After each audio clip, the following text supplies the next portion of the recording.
Assalamualaikum warahmatullahi wabarakatuh. Perkenalkan, saya Rina Devianti dari jurusan Pendidikan Guru Sekolah Dasar Universitas Esa Unggul Citra Raya. Di video kali ini saya akan membawakan simulasi mengajar IPA di kelas 4 SD. Selamat menyaksikan. Assalamualaikum warahmatullahi wabarakatuh. Selamat pagi anak-anak. Baiklah, sebelum pembelajaran dimulai, mari kita berdoa menurut kepercayaan masing-masing. Berdoa dimulai. Selesai.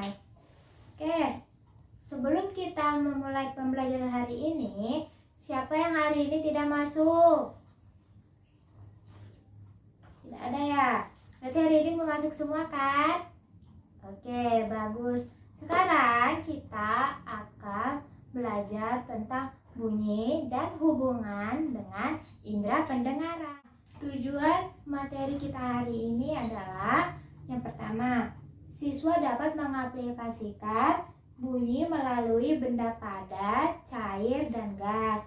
Yang kedua, siswa dapat mengaplikasikan keterkaitannya dengan indera pendengaran. Yang ketiga, siswa dapat memaparkan hasil percobaan tentang sifat-sifat bunyi. Karena kita mulai ya belajarnya.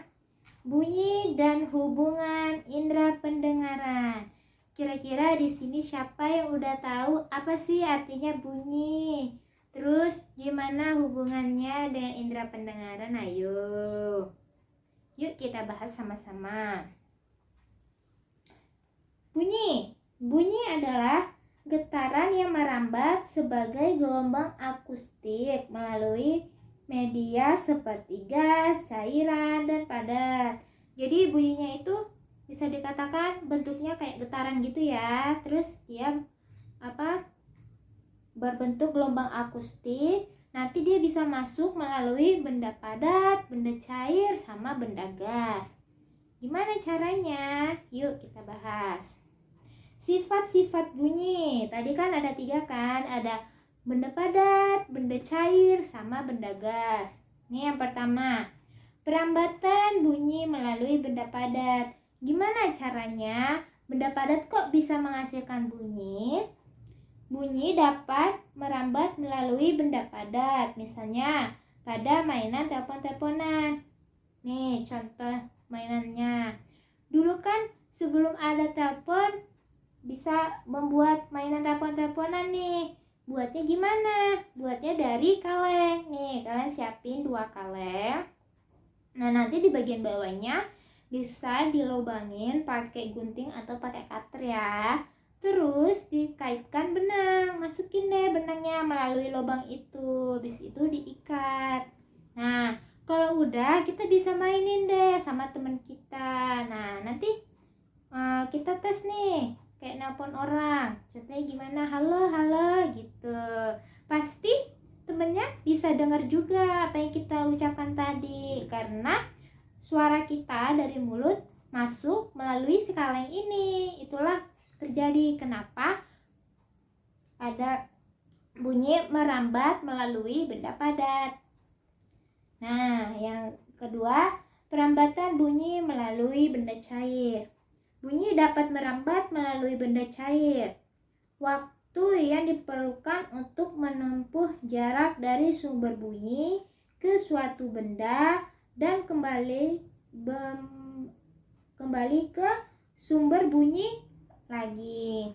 Jadi nih ya, bunyi melalui air itu butuh waktu, gak bisa langsung gitu ya. Nih, ini ada contoh gambarnya nih.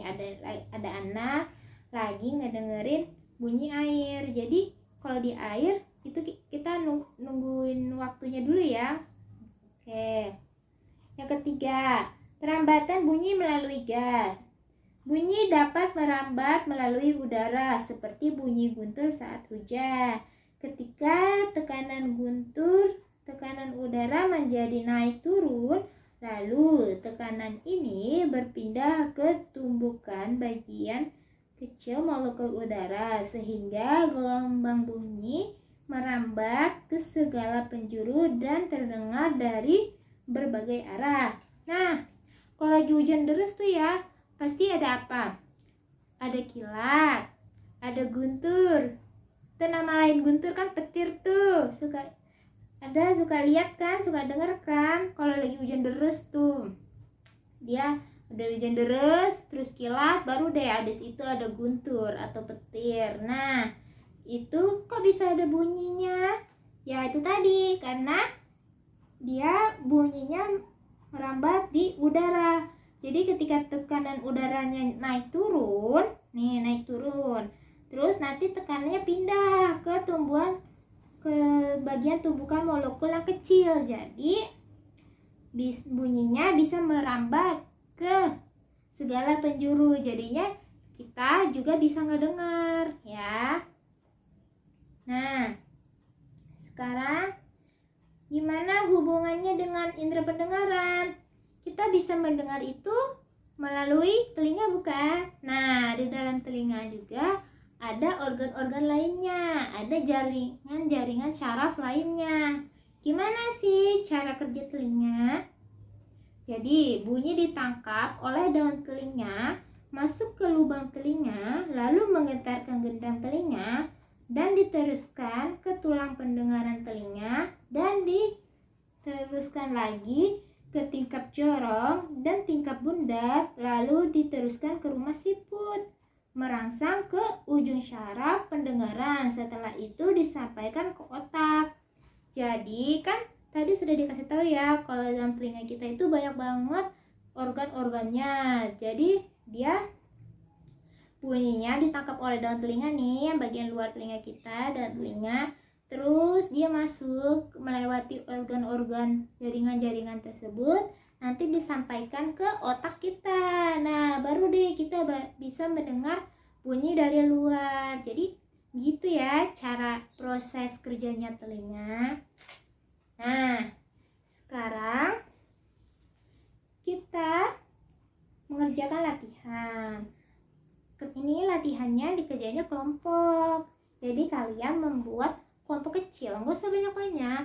Satu kelompok isinya 4-5 orang. Ngapain, Bu?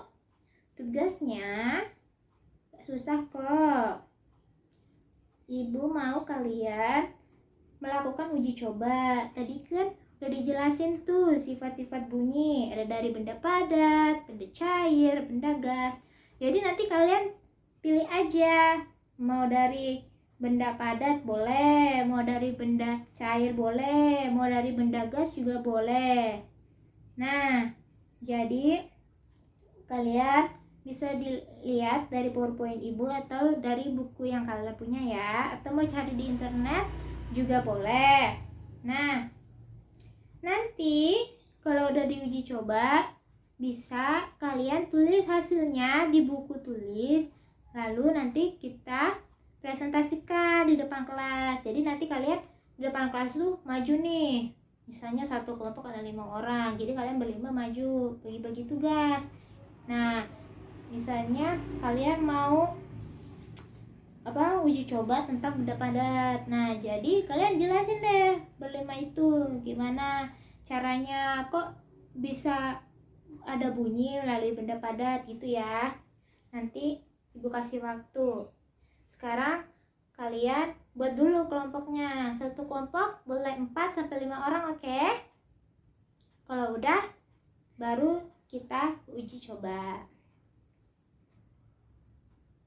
Nah, setelah itu kita bisa langsung presentasi di depan kelas ya.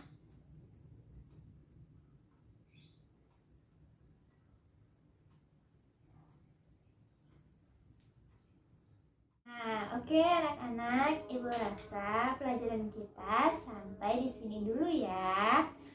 Oke, sekarang sebelum kita tutup pelajaran hari ini, coba dong Ibu minta di antara kalian satu orang aja. Siapa coba yang berani? Ayo, kasih tahu siapa, unjuk tangan. Yang berani buat menyimpulkan materi kita dari awal sampai akhir pembelajaran barusan. Ayo, siapa yang mau? Siapa yang berani? Ayo. Oke, benar. Hari ini kita udah belajar tentang bunyi beserta hubungannya dengan indera pendengaran. Seperti yang sudah kalian ketahui tadi, bahwa bunyi itu bisa merambat melalui benda padat, benda cair, sama benda gas. Dan juga berhubungan dengan indera pendengaran. Karena di telinga kita terdapat organ atau jaringan syaraf lainnya. Jadi nanti bunyi bisa masuk melewati jaringan syaraf tersebut dan disampaikan ke otak. Oke, sekarang kita tutup ya.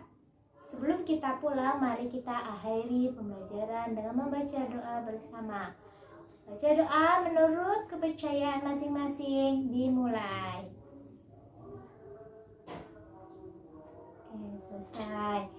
Assalamualaikum warahmatullahi wabarakatuh. Nah, sekian video saya kali ini. Semoga bermanfaat untuk kita semua. Mohon maaf bila ada kesalahan. Wassalamualaikum warahmatullahi wabarakatuh.